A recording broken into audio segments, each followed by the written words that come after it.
membahas mengenai asal-usul Al-Quran. Karena udah 13 tahun teman-teman saya mendalami Al-Quran. Tuh saya tahu asal-usul Quran itu dari mana. Nih teman-teman, kalau teman-teman mau tahu asal-usul Al-Quran, pelajari ayat ini. Dari sini ayat Quran itu berasal. Nih, perhatikan ayat ini. Ya, di dalam Quran surat An-Nahl ayat 103.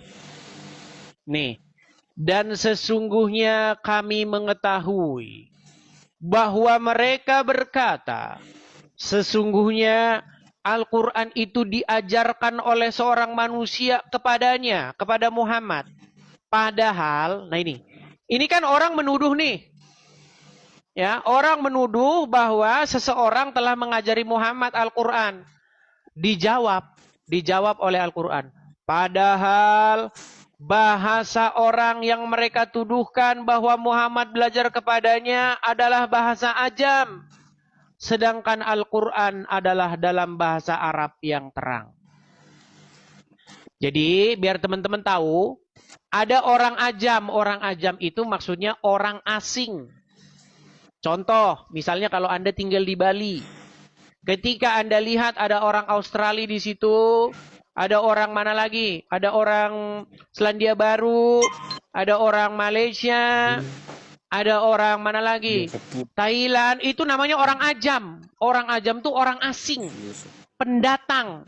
Yang dimana bahasa mereka itu nggak selancar bahasa asli penduduk situ. Contoh, ya kan? Ada orang Australia tinggal di Bali, ngomongnya, tolong beri saya sigaret. Sigaret? Iya, tolong beri saya sigaret katanya. Karena dia nggak tahu rokok itu apa. Jadi bahasanya tuh campur-campur. Kadang ada bahasa Indonesianya, kadang ada bahasa dia. Ya kan? Do you have? Apakah kamu punya drink? Apakah kamu punya beverage? Kata dia. Punya minuman ringan nggak? Karena dia nggak tahu ngucapin minuman ringan itu apa. Dia tulis, apakah kamu jual beverage? Kata dia. Apa itu beverage? Katanya. Oh, minuman ringan. Nah, ketika mereka berbicara, bahasa mereka campur-campur. Nah, Al-Quran membantah. Bahasa mereka bahasa ajam. Bahasa yang mereka tuduhkan bahwa Muhammad belajar kepadanya, itu bahasa ajam. Sedang Quran ini bahasa Arab yang terang. Nah, nanti kita buktikan apakah bahasa Quran ini terang. Nanti kita tunjukkan. Ternyata bahasa Quran nggak jelas. Loh, ayat Quran sendiri yang ngomong. Ayat Quran tuh nggak jelas. Quran sendiri. Loh, nih kita buka tafsir-tafsirnya. Saya tunjuk nanti. Quran sendiri mengakui bahwa Quran itu nggak jelas. Nanti saya tunjukkan.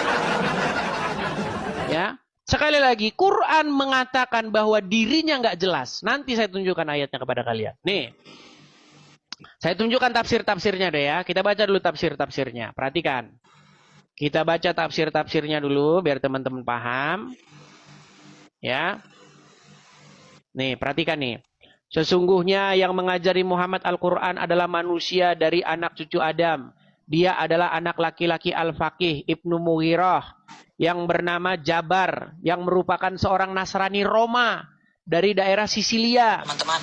Nih, Muhammad sering nongkrong-nongkrong sama orang ini. Dia membuat pedang, kemudian masuk Islam. Nih, lalu Allah membalas. Bahasa orang-orang yang mereka tuduh, yang dituduhkan, bahwa dihubung-hubungkan, diindikasikan, ya, sebagai yang mengajari Nabi, itu bahasa asing. Sedang Quran ini menggunakan bahasa Arab yang mengandung penjelasan dan fasahah. Ya jelas. Saking jelasnya nanti orang Islam bingung apa. Nanti kita kesana. Perhatikan lagi nih. Lihat ya. Nih, kita kalau muslim-muslim yang malas-malas, belajar apa punya? Biar saya ajarin. Nih, perhatikan. Ya. Allah Subhanahu wa taala menyebutkan tentang kedustaan, hal yang diada-adakan dan kebohongan orang-orang musyrik serta tuduhan mereka terhadap Nabi bahwa sesungguhnya ada yang mengajari Al-Qur'an yang dia bacakan kepada kami adalah seorang manusia. Mereka mengisyaratkan kepada seorang laki-laki non-Arab yang ada di belakang mereka, yaitu pelayan milik salah satu orang inti dari kalangan Quraisy. Lelaki itu adalah seorang pedagang yang menjual barang-barangnya di Safa. Terkadang Rasulullah duduk dengannya dan berbincang-bincang dengannya tentang sesuatu. Lelaki tersebut berbahasa non-Arab, tidak mengetahui bahasa Arab, atau hanya mengetahui sedikit, sekedar untuk menjawab sesuatu yang harus dia jawab. Seperti saya bilang tadi, bule yang tinggal di Bali, ngerti bahasa Indonesia tapi dikit. Nah, oleh karena itu Allah membantah apa yang mereka buat-buat itu. Padahal bahasa orang yang mereka tuduhkan bahwa Muhammad belajar kepadanya bahasa ajam.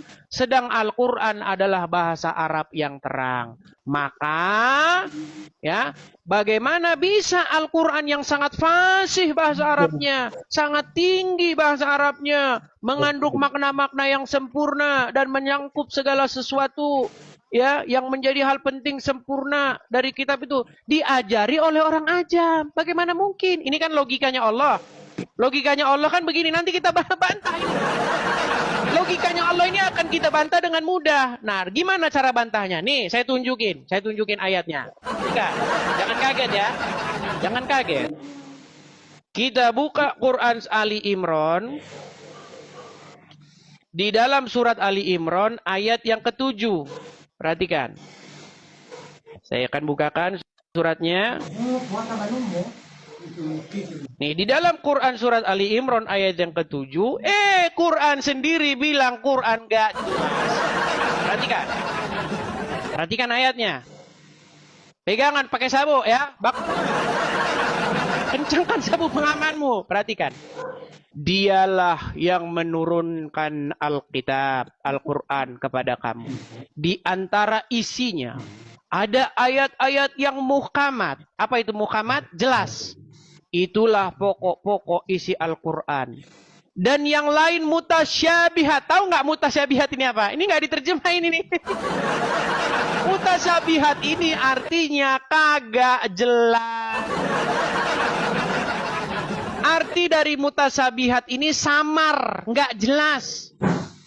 Nih, adapun orang-orang yang dalam hatinya condong kepada kesesatan, mereka mengikuti sebagian ayat-ayat yang mutasyabihat, yang daripadanya untuk menimbulkan fitnah. Nah, ini malah dibilang. Ayat Quran lain, di dalam Quran, nih saya tunjukkan ayat lain ya, ini dalam surat Yusuf. Perhatikan, ini surat Yusuf ya. Yusuf ayat yang kedua. Perhatikan. Di dalam Quran surat Yusuf ayat yang kedua. Perhatikan. Sesungguhnya kami menurunkan berupa Al-Quran dalam bahasa Arab. Agar kamu memahaminya.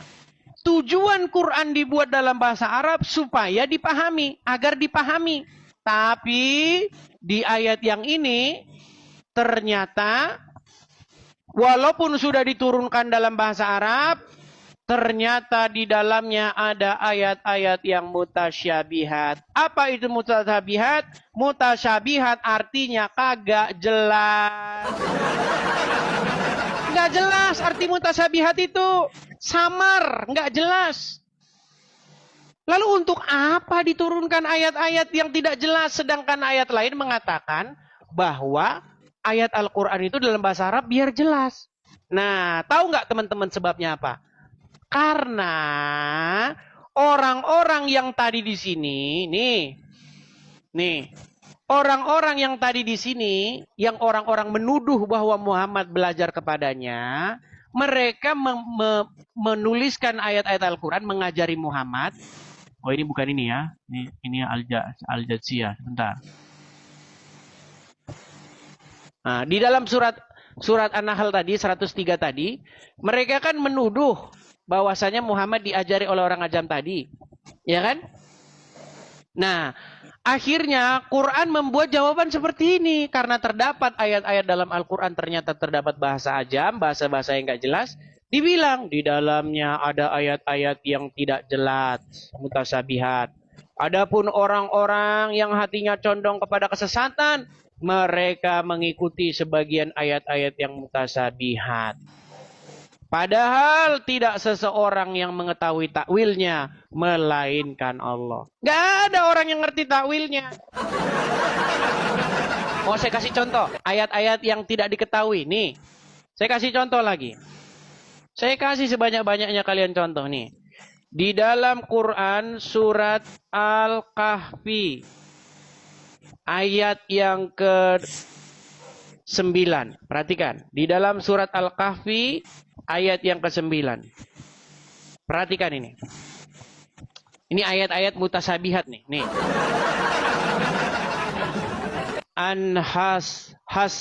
Hasibta ya, hasibta ana ashabul kahfi. Perhatikan nih, ashabul kahfi warokimi. Perhatikan kata-kata warokimi di sini. Perhatikan ya. Nih, saya perbesar nih. Apa ini rokim ini? Coba. Nih, perhatikan kata rokim ini.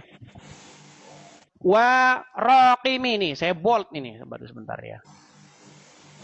Nih, warokimi nih. Ini sampai kalian botak kepala kalian nyari ini. Ini nggak bakal ketemu ini artinya. Warokim, apa rokim ini? Ah, nih, perhatikan di dalam terjemahannya nih.